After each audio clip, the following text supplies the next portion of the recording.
बिस्मिल्लाहिर्रहमानिर्रहीम। अस्सलाम वालेकुम। आज मैं बेसिक की कमांड्स के बारे में आपको बताने लगा हूँ। उसमें चंद एक इम्पोर्टेंट्स जो कमांड्स हैं उनमें सबसे पहले है ऑटो कमांड।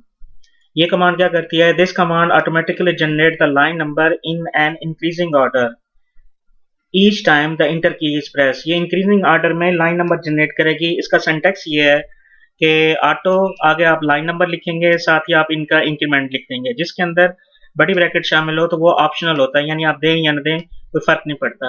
अब मैं इसका डेमोंस्ट्रेशन करके दिखाता हूँ आपको। फर्ज करें ये GW बेसिक है। यहाँ पे अगर मैं ऑटो लिखूंगा और ना ही इंक्रीमेंट दूंगा और ना ही उसका लाइन नंबर बताऊंगा तो डिफॉल्ट इसका 10 होता है। ये 10 से शुरू करेगा और आगे इंक्रीमेंट देता जाएगा 10 का, 10 20 30 और अप टू सो ऑन। मैं इसको यहाँ से कंट्रोल ब्रेक कर लेता हूँ। ऑटो ऑटो अगर हम यहाँ पे लिख देता हूँ 20, यानी 20 से स्टार्ट करे और 30 का इंक्रीमेंट दे दे, तो पहला 20, सेकंड 50 और third one 80 up to so on. इस तरह ऑटो कमांड काम करती है। और अगर मैं यहाँ पे लिखता हूँ ऑटो और यहाँ पे मैं स्टार्टिंग लाइन नंबर नहीं देता और इंक्रीमेंट दे देता हूँ 50 का, तो ये 10 से स्टार्ट करेगा और 50 का इंक्रीमेंट 10 60 110 अप टू 100 आगे चलता जाएगा। कंट्रोल सी इसे मैं बाहर ले आने के लिए। अब आपको ये बात क्लियर हो चुकी होगी कि ऑटो कमांड क्या करती है, ऑटोमेटिकली लाइन जनरेट करती है और आगे उसका जो इंक्रीमेंट देता है वो उसमें इजाफा करता जाता है। अगर आप कुछ भी नहीं देंगे तो बाय डिफॉल्ट लाइन नंबर भी 10 होगी और स्टार्ट भी 10 से करेगा और इंक्रीमेंट भी कितने का देगा, 10 का देगा। आप इसे मिनिमाइज भी कर सकते हैं। फर्स्ट करें मैं करता हूँ ऑटो 5,5 यानी 5 से स्टार्ट करे, 5 का इंक्रीमेंट दे, ये 5 10 15 20 अप टू सो ऑन। ठीक है। उसके बाद ये होगी ऑटो कमांड। ऑटो कमांड के बाद ऑटो कमांड के बाद ये देखें इसकी एग्जांपल दिए हुए हैं। 100 से शुरू करेगा, 20 का इंक्रीमेंट देगा, तो जनरेट लाइन नंबर क्या होंगी, पहली 100 फिर 120 फिर 140 एंड सो ऑन। अगर मैं सिंपली ऑटो लिखूंगा तो generate line number 10 20 30 and 40 up to so on. इस तरह अगर मैं ऑटो लिखता हूँ, शुरू में कुछ नहीं देता है, स्टार्टिंग लाइन नंबर नहीं बताता और इंक्रीमेंट मैं 50 का देता हूँ, तो वो क्या करेगा, 10 से स्टार्ट करेगा और आगे 50 का इंक्रीमेंट देता जाएगा।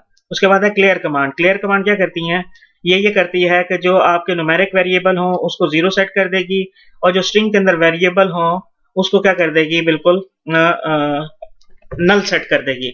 इसकी मिसाल ये सामने है कि x इज इक्वल टू 100 करते हैं, उसके बाद प्रिंट x करते हैं तो आपको प्रिंट कर देता है। जब मैं क्लियर करता हूँ तो फिर x क्या हो जाता है, 0 हो जाता है। ये डिमॉन्स्ट्रेशन भी करके दिखा देता हूँ कि फर्ज करें कि x इज इक्वल टू मैं कहता हूँ 100 और यहाँ पे मैं प्रिंट करता हूँ x, कि x की वैल्यू प्रिंट कर दे, ये उसने प्रिंट कर दी। उसके बाद मैं क्लियर करता हूँ और फिर मैं कहता हूँ कि प्रिंट x कर दे, तो वो 0 प्रिंट करना चाहिए इसको। ये देखें इसने 0 प्रिंट कर दिया। तो ये क्लियर कमांड ये काम करती है। उसके बाद क्लियर के बाद है CLS। ये स्क्रीन को क्लियर करने के लिए इस्तेमाल होती है। लास्ट टाइम आपने देखा कि ये जो अगर मैं इसको खत्म करना चाहता हूँ कि मैं स्क्रीन बिल्कुल वॉश करना चाहता हूँ तो मैं CLS लिखूंगा और स्क्रीन मेरी बिल्कुल क्लियर हो जाएगी। उसके बाद नेक्स्ट कमांड है डिलीट कमांड। डिलीट कमांड ये करती है कि उसे स्टार्टिंग लाइन नंबर और ending line, this command is used to delete a program lines. ये प्रोग्राम की लाइंस या रेंज ऑफ लाइंस को डिलीट करने के लिए इस्तेमाल होती है जो प्रोग्राम के अंदर लोडेड होते हैं। इसमें ऑलरेडी मैंने एक प्रोग्राम बना रखा है तो उसको मैं आपको शो कर देता हूँ। ये प्रोग्राम है 10 से लेकर 90 तक। ये पहला फर्स्ट प्रिंट करेगा, सेकंड लाइन पे सेकंड प्रिंट करेगा अप टू सो ऑन।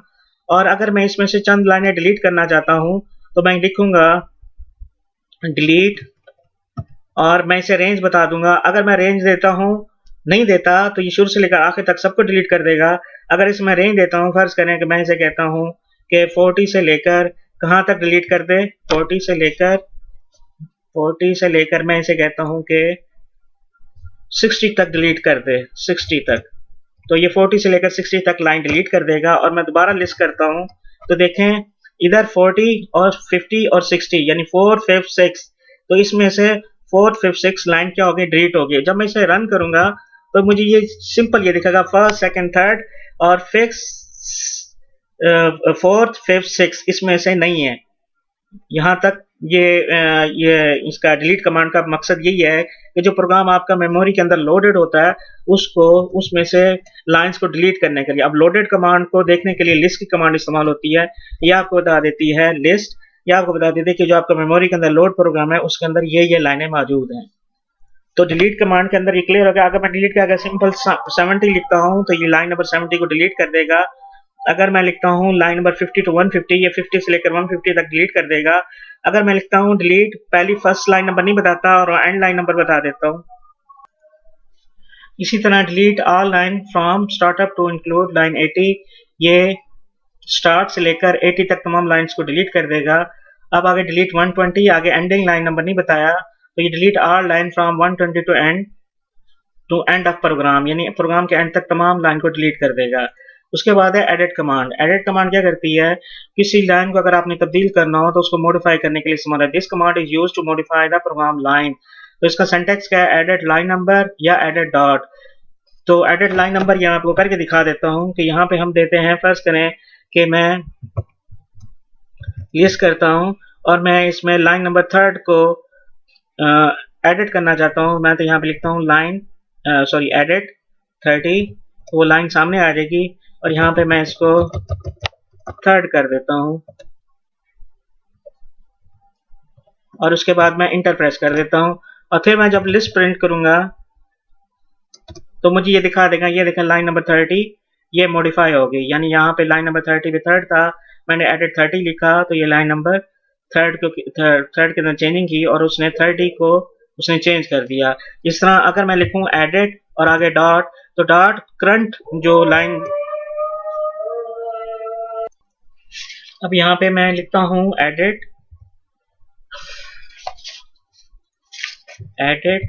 और फुल स्टॉप पीरियड, तो ये मुझे करंट लाइन एडिटिंग के लिए दिखा देगा। ये जो प्रोग्राम था उसका लाइन नंबर 90 पे मौजूद था तो उसने लाइन नंबर 90 एडिटिंग के लिए दिखा दी। तो यहाँ मैं इसे चेंज कर सकता हूँ। चेंज करने पे बहरहाल मैं इसको छोड़ देता हूँ और उसके बाद मैं दोबारा लिस्ट करता हूँ तो ये मुझे प्रोग्राम की इसने लिस्ट दिखा दी। उसके बाद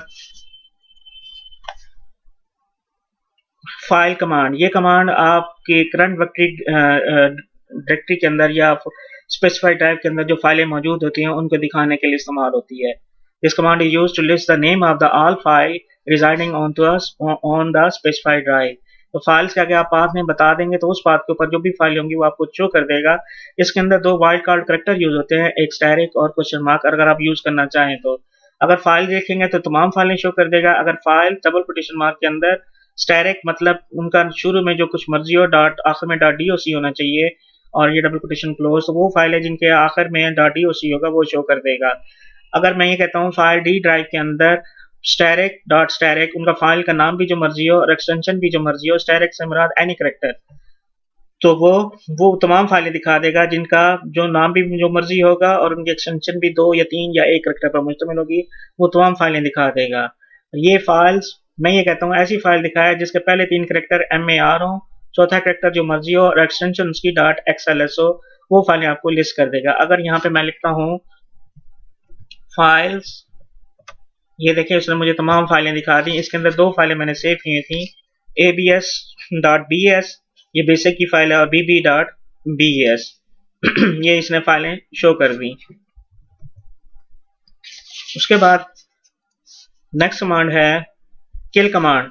ये फाइल क्या करती है, ये कमांड ये करती है, this command is used to remove या delete a file from the disk अगर फाइल खत्म करनी हो तो किल कमांड इस्तेमाल करते हैं। इसका सिंटैक्स आपने देख लेना है, किल आगे फाइल नेम, किल के आगे पूरा फाइल का नाम दे देंगे, या अगर आप सिंपल फाइल देंगे तो मौजूदा वर्किंग डायरेक्टरी के अंदर से ढूंढ कर उसको वो डिलीट कर देगा। फर्ज करें कि यहाँ पे मैं देता हूँ किल और bb.bs, ये ऑलरेडी मौजूद है तो मैं इसको दे देता हूँ, ये उसने फाइल किल कर दी और मैं फाइल्स क्लिक करूंगा तो अब bb.bs इसके अंदर मौजूद नहीं है, abs.bs मौजूद है।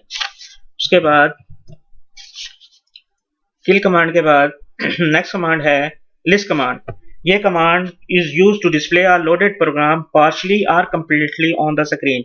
पार्शली किस तरह, अगर आप लिस्ट के आगे लाइन नंबर से लेकर एंडिंग लाइन नंबर बता देंगे तो उस लाइन से लेकर शुरू वाली लाइन से लेकर एंड लाइन तक वो तमाम प्रोग्राम की जो स्पेसिफाइड लाइन नंबर है वो आपको डिस्प्ले कर देगा।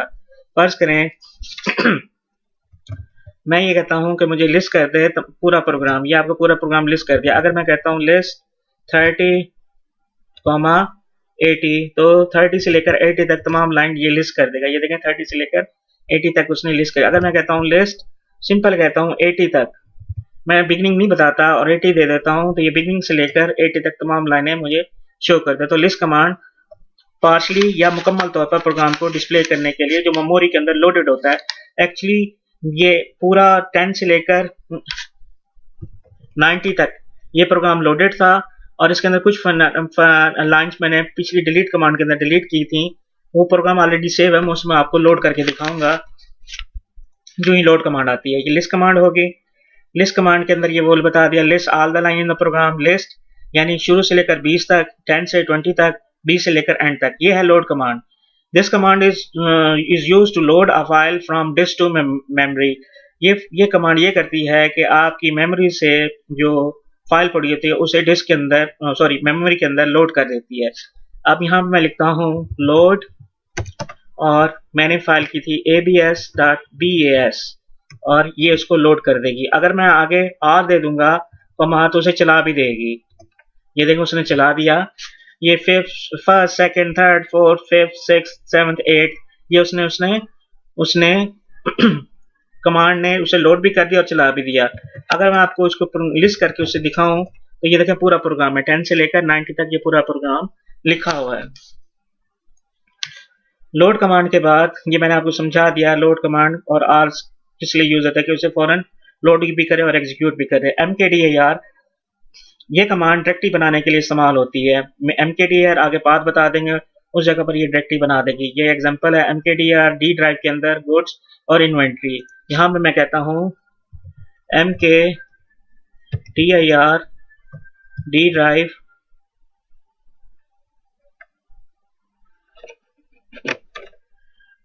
वाजिद की डायरेक्टरी बना दे। तो सॉरी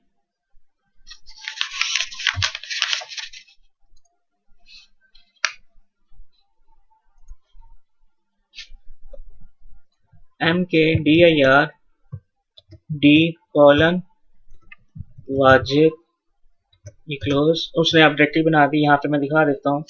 यहाँ से हम डी ड्राइव के अंदर गए, ये वाजिद के नाम से ये फोल्डर बना दिया, इसने डायरेक्टरी बना दी। अब मैं नेक्स्ट नेम कमांड, ये command is use to rename the file. ये कमांड फाइल के नाम को चेंज करने के लिए इस्तेमाल होती है। फर्ज करें कि मेरी फाइल का नाम मैं आपको दिखा देता हूँ। ये फाइल सी abs.bas, इसे मैं कह देता हूँ नेम ओल्ड फाइल नेम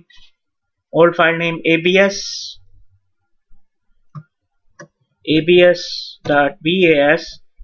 उसको नए नाम में तब्दील करने के लिए एज का keyword as first basic program dot bas इसमें तब्दील कर देता हूँ। इंटर। अब ये देखें abs को फाइल कमांड में अप्लाई करूंगा, अब वो दिखा देगा। ये देखें उसने उसका नाम first.bs तब्दील कर दिया, उसको चेंज कर दिया, यानी वो जो abs था उसे फर्स्ट बेस के नाम से तब्दील कर दिया। तो नेम कमांड फाइल का नाम तब्दील करने के लिए इस्तेमाल होती है। रीनेम कमांड, ये कमांड दोबारा नंबर रीअरेंज करने के लिए, दोबारा नंबर देने के लिए इस्तेमाल होती है। इसको ऐसे मैं आपको एग्जांपल डिमॉन्स्ट्रेशन करके दिखाता हूँ कि ये 10 से लेकर 90 तक है। अब अगर मैं इसे दोबारा मैं कहता हूँ ठीक है 10 लाइन नंबर 10 है वो 80 हो जाए और आप आगे up to so on continue हो जाए, तो मैं यहाँ पे लिखता हूँ renum line number 10 new line number 18 increment 30 का, यानी लाइन नंबर 10 से शुरू करे, उसे लाइन नंबर 80 दे और 30 का इंक्रीमेंट दे दे। Sorry new line number 10 sorry new line number, यहाँ पे renum new number 80 old number 10 और इंक्रीमेंट 30 का। ये हो गया। अब मैं इसे लिस्ट करूंगा तो लाइन नंबर 10 80 हो गया, आगे 30 का इंक्रीमेंट देता गया। यानी रीनेम कमांड दोबारा लाइन को नंबर देने के लिए इस्तेमाल होती है। अगर आप मैं दोबारा इसको वापस अपनी शेप में ले आना चाहूँ तो मैं लिखूंगा रीनम और आगे कुछ भी नहीं दूंगा, तो वो डिफॉल्ट जो उसकी वैल्यू थी 10 वो ज्यूम कर लेगा और इसको दोबारा दे देगा 10 और 10 का इंक्रीमेंट देगा। ये देखें 10 20 30 अप टू 90 तक उसने दोबारा उसे रीसेट कर दिया। तो रीनम क्या होता है? This command is use to renumber the program line, program की लाइन को दोबारा नंबर देने के लिए इस्तेमाल होती है। तो ये लाइन नंबर 80 यानी 80 से शुरू करे। अगर ये आप पैरामीटर दे देंगे तो उससे उससे कंसीडर कर लेगा, यानी यहाँ पे दिया हुआ 70 से। अगर नहीं देंगे तो ये डिफॉल्ट 10 से शुरू करेगा और आगे इंक्रीमेंट 30 का देता जाएगा। अगर आप कुछ भी नहीं देंगे तो 10 को कंसीडर करेगा, 10 का इंक्रीमेंट देगा और 10 लाइन नंबर से शुरू करेगा और 10 ही नंबर देगा और 10 ही का इंक्रीमेंट देगा। उसके बाद है RMDI कमांड। ये command this command is use to remove delete a directory from a disk. ये कमांड डायरेक्टरी से डिस्क को खत्म करने के लिए इस्तेमाल होती है। RMDIR के अंदर आगे आप पूरा पाथ दे देंगे तो उस ड्राइव से उस फोल्डर को डिलीट कर देगा जो हमने वाजिद के नाम से बनाया था। RIMDIR D:\वाजिद, ये इस डायरेक्टरी को यहाँ से रिमूव कर देगा। अब मैं यहाँ दिखा सकता हूँ कि यहाँ पे ये डी ड्राइव जहाँ पे वाजिद की डायरेक्टरी बनी थी वो यहाँ से डिलीट हो गई। उसके बाद रन कमांड। ये कमांड जो मेमोरी के अंदर प्रोग्राम लोडेड होता है उसको चलाने के लिए इस्तेमाल होती है। This command is use to execute the program currently in the memory if the program is not in memory first loaded then run it. यानी अगर आप प्रोग्राम इसमें नहीं है तो आप उसे क्या करेंगे, लोड करेंगे और फिर रन करेंगे। ये इसका सिंटैक्स है। इनमें से कोई एक सिंटैक्स आपने याद कर लेना है, देख लेना। Save command. ये command this command is use to save a program on the disk for later use. ये कमांड, इसके दो सिंटैक्स हैं। पहले में ए इसे आस्की फॉर्मेट में सेव करेगा, दूसरे में इसे स्पेशल मशीन लैंग्वेज में सेव करेगा जो नहीं पढ़ी जा सकेगी। अब मैं सेव करके दिखाता हूँ। यहाँ पे CLS, यहाँ पे मैं कह देता हूँ सेव, इसको मैं कह देता हूँ 123.abs सॉरी बेसिक और आगे मैं कॉलन में ए दे देता हूँ।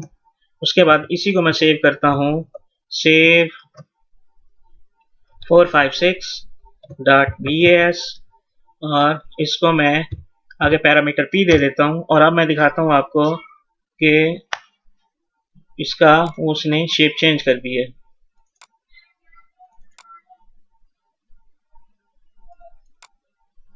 ये देखें 453, इसको मैं व्यू करता हूँ। ये देखें ये उसने एज इट इज मुझे दिखा दिया जो मैंने टाइप किया था। और ये देखें ये मशीन लैंग्वेज में होगा, ये मशीन लैंग्वेज, ये पढ़ा नहीं जा सकेगा। उसके बाद सेव कमांड के बाद सिस्टम कमांड। ये कमांड दोबारा वापस GW बेसिक से सिस्टम में रिटर्न जाने के लिए इस्तेमाल होती है। This command is used to exit from the GW basic and return to the operating system. Simple आपने सिस्टम करना है तो यहाँ पे मैं लिखूंगा सिस्टम, तो ये दोबारा मुझे GW बेसिक से निकाल के ऑपरेटिंग सिस्टम में वापस ले जाएगा। अब मैं दोबारा GW बेसिक को रन कर लेता हूँ।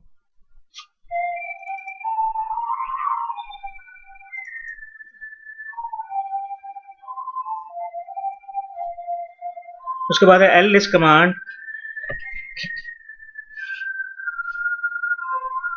This command is used to list the all or a part of program currently in a memory to printer. ये प्रिंटर की तरफ भेजेगा।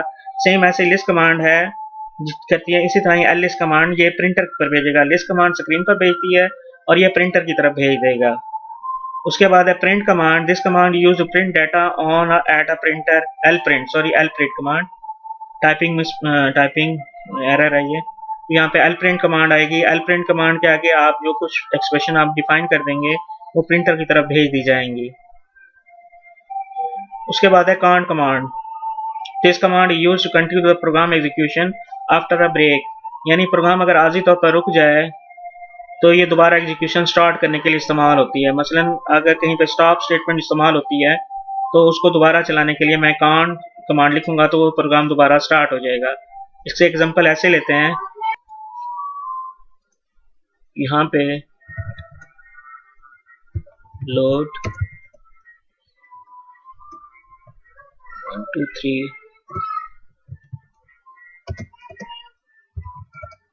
अब यहाँ पे मैं एडिट कर देता हूँ लाइन नंबर 50 को, इसको मैं कर देता हूँ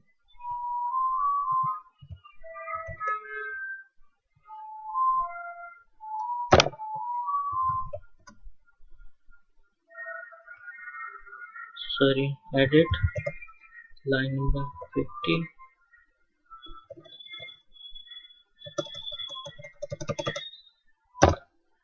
और उसके बाद दिस करके अब प्रोग्राम को चलाता हूँ, रन। ये लाइन नंबर 50 पे ब्रेक आ गया, ब्रेक इन 50। और उसको आगे चलाना हो तो बस ये कांट कमांड लिखूंगा, उससे आगे बक्या को ये चला देगा। ये देखें उसने बक्या को चला दिया। ये लाइन नंबर 50 पे उसने स्टॉप कर दिया, ब्रेक इन 50, और दोबारा मैंने कांट कमांड लिखी तो उसने दोबारा बकाया प्रोग्राम फिर से को चला दिया। तो इसका मतलब ये हुआ cont command is used to continue the program execution after a break.